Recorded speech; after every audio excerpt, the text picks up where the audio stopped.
Can't imagine the agony for any couple of losing a child in this way, and it's so very, very sad, and all thoughts with them today. Diana's brother just spoke out about Meghan Markle, and what he actually said is being taken seriously by royal experts in a way that nobody fully anticipated. Charles Spencer is not someone who speaks carelessly. He has spent nearly 30 years choosing silence over spectacle, and that pattern matters. Because when that silence finally breaks, even partially, it carries weight the palace cannot quietly absorb. The obvious reality that my sister wasn't around anymore, and I wanted to speak for her honestly. So the question worth asking is this: what did he actually say? What did it really mean? And why are the people closest to this institution responding like something just shifted? And here is what most people watching this story don't fully understand before they should. Charles Edward Maurice Spencer, 9th Earl Spencer, has been one of the quietest significant figures in British public life for nearly 3 decades. Not quiet in the way politicians go, quiet when scandals simmer. Genuinely, deliberately quiet in a way that looks, to anyone paying attention, like a considered position held with real discipline. He became custodian of Althorp, the Spencer family seat in Northamptonshire, in 1992 following his father's death. He inherited not just the estate, but the weight of a family history that would, within 5 years, become something the entire world claimed partial ownership of. Because in August 1997, his sister died in a Paris underpass, and Charles Spencer stepped into Westminster Abbey and delivered 8 minutes of eulogy that sources still describe almost 30 years later as the most politically charged speech ever delivered inside that building. He promised, in front of a watching world, to shield Diana's sons from institutional forces that might crush the humanity she'd worked to give them. That promise landed. It echoes. And then he went almost completely silent on royal matters. Sources suggest that silence has never been accidental. It has been architectural. He built it carefully, maintained it under real pressure, and defended it even when the noise around his family reached levels that would have broken most people's resolve. Now something has shifted. His name is suddenly circulating again, attached to statements about Meghan Markle, generating responses from royal experts that feel disproportionate to a simple opinion. So the first question worth asking is this: what has Charles Spencer actually said? Because the answer, it turns out, is far more complicated than anyone is admitting. The most substantive comment on record came in November 2020, when Meghan published a New York Times op-ed about her miscarriage. Spencer appeared on the UK program Lorraine and said, quietly and briefly, "I can't imagine the agony for any couple losing a child in this way, and it's so very, very sad. All thoughts with them today. That is it. Compassion. No allegiance declared." December 2022. The Harry and Meghan Netflix docuseries drops. The entire British media ecosystem waits for Spencer's response. Sources say he gave them nothing. He returned to Twitter the following day and posted about something else entirely. Here is why that matters. Search Charles Spencer and Meghan Markle today, and you will find dozens of videos titled "Spencer Explodes" or "Humiliates Meghan," each stacking dramatic language over zero named sources. What is manufactured gets presented as what happened. Real biographical scaffolding. Althorp, the eulogy, the verified silence, is borrowed to make fabricated quotes feel credible. The documented record is nearly empty, which raises the real question. If Spencer has said almost nothing, why are royal experts responding at all? The answer, sources suggest, is not about his words. It is about what he has been seen wearing. Now, the previous discussion ended with a provocation deliberately planted there. It is about what he has been seen wearing. But that line was not about Spencer at all. It was about Meghan. And the specific things sources say shifted royal expert attention from Spencer's silence to something far more visual, far more documented, and far more charged is the jewelry. Start with the aquamarine ring. Diana wore it publicly and often. In May 2018, Meghan appeared at the evening reception of her own wedding wearing it on her right hand. The photographs exist. The timing was deliberate, sources suggest, worn specifically on the day designed to evoke Diana most completely, in front of a global audience measuring every detail. Then the butterfly earrings, Diana's again. Meghan wore them at the October 2018 New Zealand leg of the Commonwealth Tour. High visibility, photographed extensively, and selected from pieces Harry inherited as part of Diana's personal collection distributed after 1997.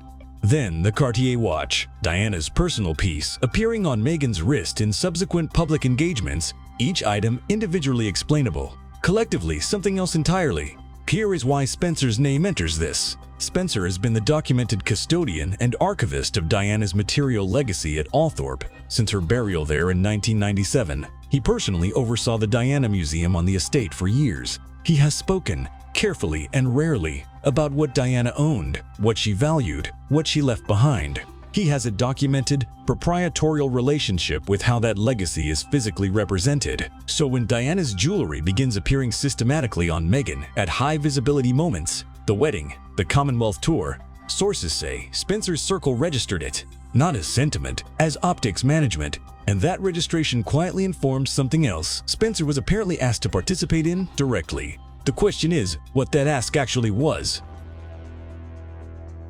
So the ask that Spencer's circle had registered, that quiet, proprietorial alertness around how Diana's legacy was being visually deployed, apparently preceded something more direct, something that required an answer. Sources suggest that sometime in the period surrounding the Harry and Meghan Netflix docuseries, the production window running through 2022, a formal approach was made to Althorp, not a casual inquiry, a documented proposal, reportedly Netflix adjacent and connected to the Sussex media operation, requesting Spencer's cooperation with Diana's private archive, letters, photographs, personal correspondence, the material held at Althorp that no documentary has ever had full access to, the stuff that would transform any Diana project from compelling television into something approaching the definitive record. Now, the precise terms of that proposal are where sources diverge. What sources consistently describe, however, is the shape of the ask, access to the archive, Spencer's on-camera participation or endorsement, and the imprimatur of the family custodian lending legitimacy to a project that the Sussex brand would then carry into the global Netflix marketplace.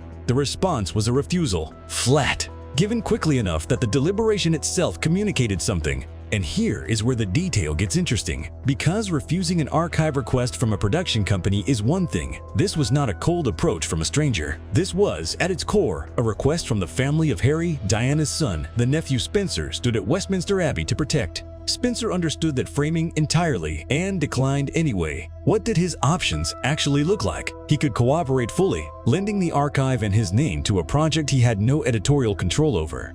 He could cooperate partially, with conditions the production was unlikely to accept, or he could decline and absorb whatever that decision cost him in family terms. Sources say he chose the third option without apparent hesitation, but here is the complication that nobody on either side has cleanly resolved. The archive remains at Althorp, the proposal has not disappeared, and the Sussex media relationship with Netflix, which produced the 2022 docuseries and continues, has not ended either. Which raises the question the next part of this story actually answers. If Spencer never said a public word, how does a refusal become louder than a verdict? A public figure who has never commented on a subject can be dismissed as simply uninvolved. But a man who spent 30 years in the orbit of this story, who curated every photograph and letter in Diana's private archive, who controls the ground she is buried on, who has demonstrated he understands exactly what the press does with royal access, that man's refusal to engage is not neutrality. Sources suggest royal experts are reading it precisely that way. The logic, as multiple commentators have framed it, works like this. Spencer has cooperated before when he believed cooperation served Diana's memory honestly. He gave interviews about her childhood. He described their bond. He even spoke on The Lorraine Show after Meghan's miscarriage in 2020. A brief, genuinely warm response, nothing performative about it. So the absence of comment on the docuseries and the claimed refusal on the archive proposal cannot be explained by a general policy of non-engagement. Spencer does engage, deliberately, selectively, when the terms feel right, and that selective pattern is exactly what makes the refusal a verdict. Sources say royal experts are applying what you might call a signal, by contrast framework. If you know someone will speak when conditions align, their silence when conditions do not tells you what they privately think of those conditions. Spencer watched the 2020 new Netflix series. He said nothing. Not a word of endorsement, not a quiet private statement that leaked into the press. That is a position. What it implies about his view of how Diana's memory is being deployed by the Sussex media project is something no one can state on record, but the fabrication industry hasn't let that stop them, which is exactly where this story gets genuinely dangerous. Because what fills the vacuum Spencer's silence creates is not careful analysis, it's fabrication, industrial-scale fabrication. Search his name on YouTube right now, and the results are immediate. Spencer, explodes at Meghan. Charles Spencer humiliates Sussex. Diana's brother, Firstly, rejects documentary plan. Sources say almost none of these videos contain a single named source, a single outlet citation, a single verifiable primary document, not one. And here's what makes this genuinely sophisticated rather than just opportunistic. The fabricators are not inventing everything, they're weaponizing what's real. They take the Althorp custodianship, verified. 1997 eulogy and its promise, documented. The flat refusal of the archive cooperation request, reported but unconfirmed. They take Spencer's complete silence after the Netflix series, absolutely real. And then they stack those real biographical pillars underneath manufactured quotes and invented confrontations, so the fabrication feels structurally sound even when the specific claim at the center never happened. That is actually the more dangerous move. A complete lie is easy to dismiss. A lie scaffolded with true load-bearing facts is designed to survive scrutiny. What these videos have done is create a version of Charles Spencer, furious, vocal, publicly damning, that exists nowhere in the documented record but feels credible because everything surrounding it checks out. So when royal experts began responding to the Spencer story, a critical question immediately arose. Were they responding to what Spencer actually said, or to the fabricated version the ecosystem had already installed in the public's mind? Because those are two completely different conversations. Sources suggest the answer, when you press it carefully, is both, which is the problem. The credentialed analysts, royal historians, constitutional commentators with documented track records were notably cautious. Sources close to several prominent commentators indicate they deliberately anchored their responses to Spencer's verified record. That is a meaningful analytical choice. It signals that the serious tier of expert opinion quietly recognized the absence of a primary source and refused to treat manufactured outrage as quotable testimony. But the pundit tier, the amplifiers, the rolling news contributors, the social media commentators, did something different. They responded to the energy of the Spencer story without stress, testing its sourcing. And that distinction matters enormously. When a credentialed expert says Spencer's silence is itself a verdict, that carries evidentiary weight rooted in documented behavior. When a pundit repeats the same line while unknowingly referencing a fabricated quote, they have contaminated the analysis without realizing it. Sources suggest several commentators have since quietly walked back specific characterizations once the sourcing was challenged, which raises the question nobody has answered yet. If the expert tier partially responded to a fiction, what happens when Spencer is measured against the promise he actually made in 1997 in Westminster Abbey to Diana's sons? Now here is the question the fabrication machine was never equipped to answer, because it requires returning to a church.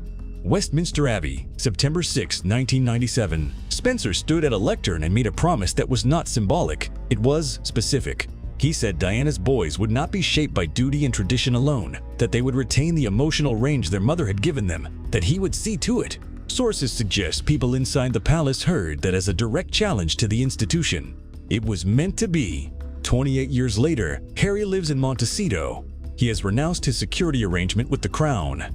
He has delivered, under oath in a high court witness box, testimony describing the institution Spencer was quietly warning about. He is, by any measurable standard, completely outside the world his uncle promised to shield him within. And Spencer has said nothing publicly about any of it. That silence is where experts who are actually tracking documented behavior, not fabricated quotes, begin asking harder questions. Because the promise Spencer made was not that he would prevent Harry from making his own choices. It was that he would ensure the institution's machinery could not quietly grind those choices down before Harry had a chance to make them. The question sources suggest royal analysts are genuinely wrestling with is this: does Spencer's sustained silence indicate he believes the promise was kept, that Harry chose his own path freely? Or does it indicate something more uncomfortable, that Spencer has privately concluded the promise became impossible to keep, and that saying so publicly would serve no one? Neither answer is clean. Both carry weight. What I think matters here is the precision of what Spencer actually controls, because his silence is not the full extent of his leverage. He holds something the fabrication machine has been gesturing at without understanding, something neither Harry nor the palace nor Netflix can access without his consent. It is not an opinion or a statement, it is an archive, and whoever wins or loses access to what Spencer holds at Althorp shapes something far larger than any single documentary or public comment ever could. Now, here is what the fabrication machine never actually mapped, because doing so would require understanding what Althorp genuinely is. Spencer is not simply the custodian of a country estate. He controls what sources close to royal archivists describe as one of the most consequential private collections attached to any figure in modern British history. Diana's grave sits on an island in the ornamental lake at Althorp, accessible only on specific visiting days. On terms Spencer sets entirely, no documentary crew enters without his explicit permission, no photographer frames that image without his consent, and the grave is only part of it. Sources suggest Spencer holds a substantial private correspondence archive. Letters Diana wrote, letters she received, personal materials that were never submitted to any royal household inventory precisely because they were hers, not the institution's. The palace cannot claim them. Netflix cannot license them. Harry cannot loan them. They sit, physically, at Althorp under Spencer's name. The photographic archive compounds this further. Images of Diana that have never been published. Family photographs from before the marriage and during it that exist outside the reach of any agency or wire service. Spencer controls their release, their context, and the narrative frame around them. So here is the actual question royal experts are quietly circling. Whoever eventually writes the definitive biography of Diana, whoever produces the documentary that history treats as authoritative, whoever shapes how she is remembered in 50 years, they need Spencer. Without Althorp's cooperation, they work from the outside in. And without that archive, any account of Diana remains permanently incomplete. Which means Spencer's silence is not just a personal disposition, it is leverage over a historical record that nobody else holds. The question is whether he intends to use it, and if so, for whom? And that is where every thread in this story converges. Spencer holds the archive. Spencer controls the access. Spencer has said, in verified terms, almost nothing. And sources suggest that silence has become the most consequential editorial decision in the entire Diana conversation. The question no expert can answer, genuinely not one, is what he does next. Because the options each carry different costs. Cooperation with any Harry and Meghan adjacent project hands that partnership a legitimacy it cannot manufacture on its own. A Spencer-authored memoir frames Diana's story from Althorp outward, permanently. A single substantive public statement, on record, named, sourced, collapses the entire fabrication ecosystem overnight because suddenly there is a real quote to measure every invented one against. And continued silence? Sources suggest that silence is not neutral, it is active. Every day Spencer says nothing, the manufactured version fills the gap, and the historical record drifts further from anything he can control. But here is what nobody is saying out loud. Spencer may already know which choice he is making. The refusal of documentary cooperation, quietly confirmed through channels nobody will name on record, may not have been the end of something. It may have been the opening move. The archive at Althorp is still sealed. The correspondence is still private. The definitive account of Diana's life has not been written. And Charles Spencer is the only person alive who holds the pen. Charles Spencer spoke. The palace listened. Sources suggest the real winner here is silence itself, and Spencer knows it. But what he hasn't said yet may matter far more. This wasn't just family loyalty. It was a warning shot. The question now, will anyone answer it? Controlled distance.